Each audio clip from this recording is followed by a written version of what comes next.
Award to be presented by Kurt Jackson.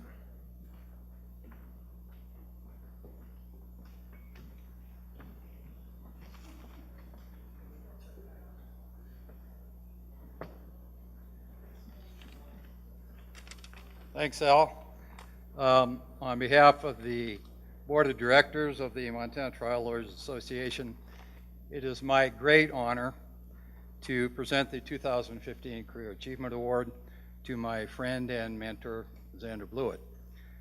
Career is one's progress through life in a chosen profession, job, or occupation. Of course, we're honoring Zander here tonight because he chose the law, or maybe the law chose him. Either way, it was a pretty good match. It's really appropriate that we're here at the University of Montana and the Alexander Blewett III School of Law at the U of M, because this is where Zander started his career. He graduated with a Juris Doctor in 1971, and my unnamed sources tell me that when Zander applied for admission to the law school back then, he was asked if he had graduated in the upper half of his college class at MSU. And Zander replied, I'm told, with considerable pride, "Sir, I belong to that section of the class which makes the upper half of the class possible." And apparently that's a direct quote. I'm not sure where it came from, but after graduation, Zander went back to Great Falls and practiced law with his father, Alex. At that time, he practiced, I think, mostly insurance defense. But I recall one time watching Zander give an opening statement in a case where he was defending where a young child had been killed in a motor vehicle accident. And I recall watching that opening statement because I was a young lawyer just out of law school, and I was intrigued to go and watch lawyers with a good reputation and a certain flair in the courtroom. But I could tell, watching Zander giving that opening statement, I'm not sure if he recalls or agrees with me, but I could tell his heart really wasn't in it. In 1985, Zander saw the light and came over from the dark side to practice plaintiff's law with one of the greatest trial lawyers in the history of our state, John Hoyt. Now, I heard Arthur this morning talk about the medical malpractice defense lawyer who decided to come or go over and practice plaintiff's law because he liked the hugs from his clients. Well, I'm not sure that was Zander's motivation, because John really wasn't a hugger. But, you know, we're very fortunate that Zander did do that. I was a young lawyer just a couple years out of law school, practicing with John at that time. And over the next 30 years, I've had the opportunity and been lucky to see what Zander has been able to accomplish as one of the premier trial lawyers in our state. He has battled the railroad on behalf of injured workers, achieving several very large verdicts along the way. He has taken insurance companies to task for bad faith failure to pay claims, and he has been very instrumental in developing what I think we all can agree is one of the best bad faith laws in the country. He pioneered much of the law of malicious prosecution in bringing down a huge multinational law firm which had tried to blackmail through the courts an artist by the name of Steve Seltzer. He has been a stalwart in protecting injured workers' fundamental constitutional right to a third-party cause of action. And his incredible successes in the courtroom have led to numerous honors. He is the only two-time winner of the Montana Trial Lawyers Association Trial Lawyer of the Year, winning in 1994 and 2007. If you look at the criteria for the Career Achievement Award, it says that the criteria are similar to what is required for receiving the Trial Lawyer of the Year award. And as the only two-time winner of the Trial Lawyer of the Year award, I think Zander is singularly qualified and to receive this Career Achievement Award. He's a member of the Inner Circle of Advocates, a nationwide organization of elite trial lawyers who are members only by invitation and qualification. He is a member of the International Society of Barristers, the International Academy of Trial Lawyers, the American College of Trial Lawyers, the American Board of Trial Advocates. He's listed, of course, in Best Lawyers in America. He's certified by the National Board of Trial Advocacy. He's listed in the top 100 Mountain State super lawyers. Needless to say, Zander has achieved the very pinnacle of an esteemed legal career. But some of you may not be aware of another aspect of Zander's career, and that's his extreme generosity.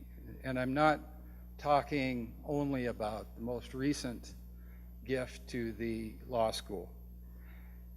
He has funded several scholarships in Great Falls for needy students. He has given generously to Boys and Girls Clubs in Great Falls. He's made it possible for a lot of underprivileged children and students to achieve, their dreams as he has achieved his. It's been said that the dash, the line between the year of beginning your career and the year you end your career is what represents everything in between. Well, for Zander, that dash represents a whole lot of good stuff.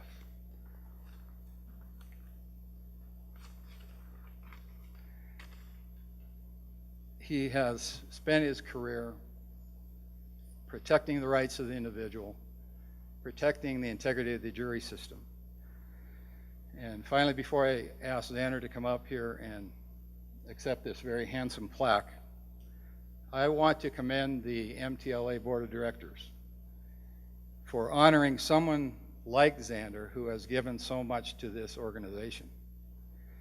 He's a sustaining member of MTLA, a member of the Board of Directors. He's been very active in fostering and furthering the goals of our organization. He's obviously contributed a lot financially to our PAC and supporting the candidates who really identify with our point of view. In this day and age of attacks of our jury system, in the age of unlimited expenditures in judicial elections, it's very critical that our organization recognize people like Zander, and other people in this room have been recognized for their contributions to our organization. And for you younger lawyers out there, let Zander be a shining example of what a career as a trial lawyer can be, because he is a shining example of what we all aspire to. Whenever I've heard people do presentations like this, it's hard not to make it sound like a eulogy. But make no mistake, except for a couple maybe extra afternoons working on his golf swing, his golf game, Zander is still very active in practice of law. And so on behalf of the MTLA and actually everybody in our office, Joe, Drew, Anders, Andy, Jerry, Trish, Kathy, Shannon, congratulations, Zander, on this very well-deserved award.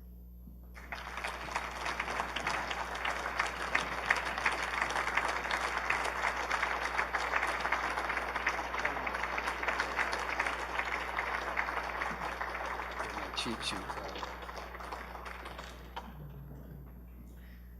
Thank you, Kurt, for the very warm exaggerations. We can all use exaggerations. It's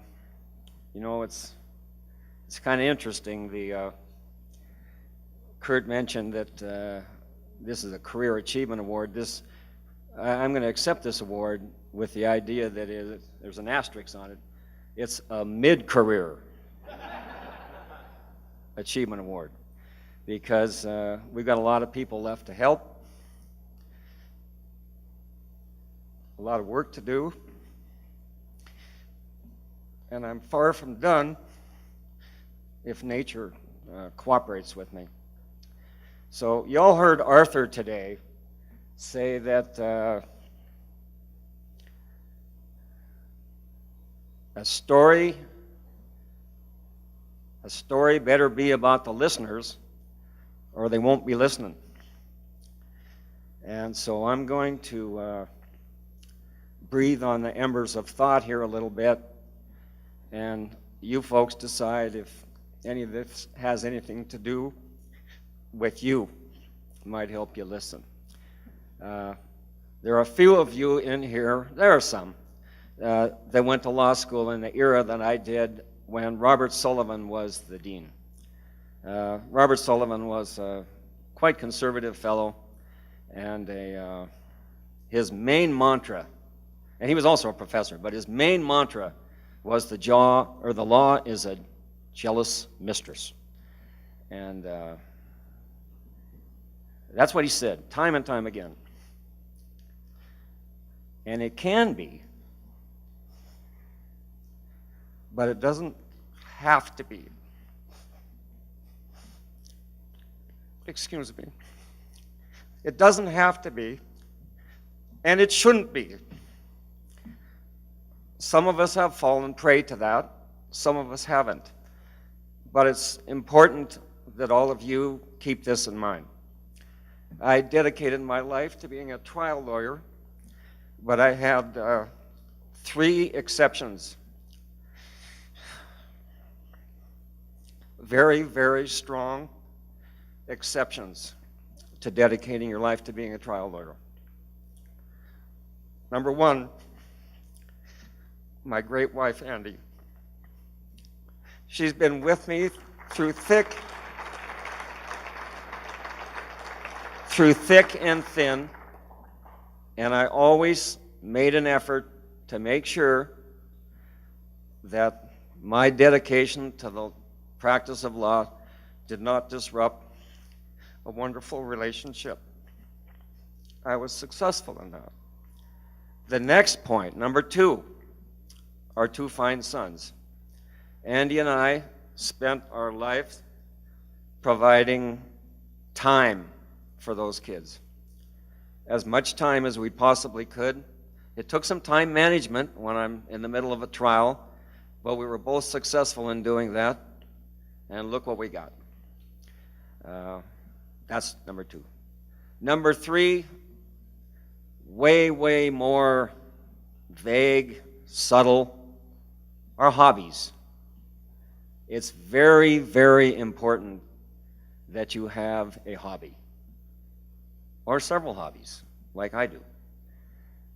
But what's important about that is you ought to have a hobby that you want to get better at, a hobby that you want to compete at, because we are in a terribly adversarial position.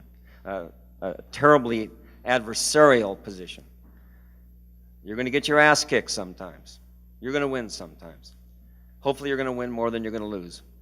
But when you lose, or when you win, it's very important that there be something else that you can compete in. And so hobbies are very important.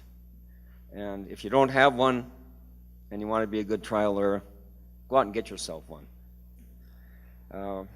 Now, the next issue, that's the first issue I wanted you to listen to, and you can decide if that's something that is important to you as the audience of listeners. Number 2 thing, and then the second thing I want to talk about is civility to the opposing counsel. I know there are exceptions. It's a Herculean effort many times, and sometimes it cannot be done. Same is probably true in reverse. But it is doable. And it's, you don't have to hug them, and you don't have to chum up with them. You don't have to go out and have a beer with them. but you need to respect them, because if you don't, they're not going to respect you, and you want more than anything to be respected. So you ought to work on that. And I can say that because I was real bad at that for a long time. And I don't even want to give you the anecdotes, except there's one that's very important. Jack Moore was a headstrong lawyer up in Cutbank, practiced with Selden Frisbee. None of you guys probably know him. He could be a little hard for me to handle, and I for him. And we had a deposition up there. I went up there to Cutbank, drove up there, and deposition didn't go very well, and he was yelling at me, and I was yelling at him, and I was driving back, and I was thinking, you know, that wasn't very good, but hell with that guy. And I got back, and he called me on the phone. And it was pretty cool. He said, Zander, I didn't want the sun to set on this day without apologizing for my conduct.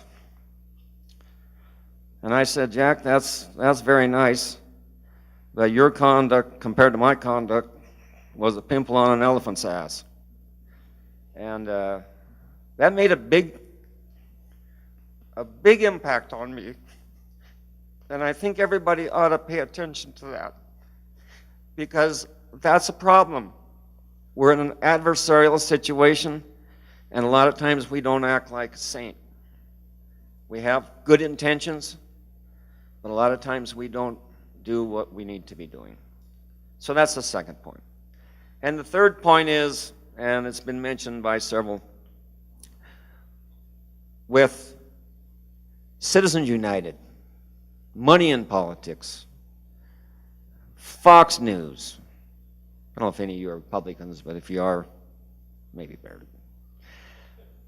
We have a problem because truth is at best elusive, and at probably most likely impossible. We're not going to get the truth. And therefore, we have to work very hard to maintain an independent judiciary, which will help us get to the truth, and to maintain this civil justice system that we have. It's the best in the world. It's not perfect, as everybody has said today, but that's very important. Now, an old sage once said that in the courtroom, truth has a chance. And with diligence and some reasonable judgment, truth has more than a chance. Now, my enemies say there isn't anything wrong with Zander that can't be fixed by reincarnation. And they're right. Thank you very much.